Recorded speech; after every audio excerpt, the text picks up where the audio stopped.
Ja som obyčajný chalan z Oravy, odchovaný na haluškách a fazuli od mamky. A robím merch pre firmy a značky. A robili sme merch aj pre Incognito a poďme sa pozrieť, aké povolanie mi typovali hádači. Filip určite bude prototypom toho mladého muža, ktorý teda zdravo sa strávuje A vôbec nešportuje. a športuje. Vôbec. A je to genetika a nezavidí mu naozaj. Točí o tom videá a balí na to baby. Takže Filip pravdepodobne bude tréner s presahom na poradenstvo s presahom na poradenstvo zdravej výživy.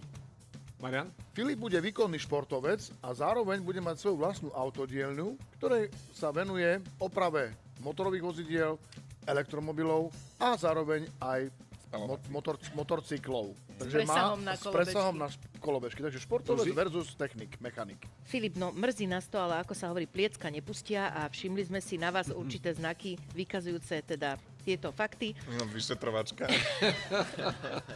Ako sa hovorí, pekné tričko. Ferko, príde na teba rád. Ja iba preto naťahujem, lebo vidím, že ťa krúti. Takže, Filip, ja si myslím, že samozrejme nie každý, kto má krásnu postavu, musí športovať, veď sama som toho... Áno, ja napríklad dôkazom. My s Míškom sme veľvyslanci tejto filozofie. Ako sa hovorí, lepšie neísť, ako ísť do fitka. Takže si myslím, že ste osobný tréner s presahom na fakulta telovýchovy 4. A športu. Áno. 4. B je výborný. Ja si myslím, že Filipko je veľmi mladý, šikovný a tú svoju šikovnosť využil v to, že si dal niečo patentovať a teraz je to svetový startup a on nám o tom tu dneska povie.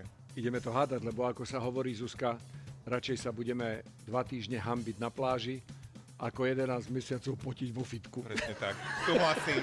Som toho svedkom. Ja chudnem do bazéna. Alebo ako sa hovorí, stačí 2 mesiace škandálu a 15 je dole.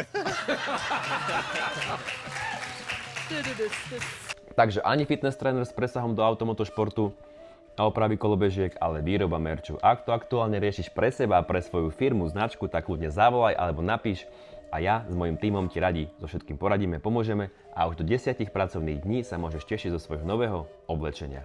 embro.sk. Čau.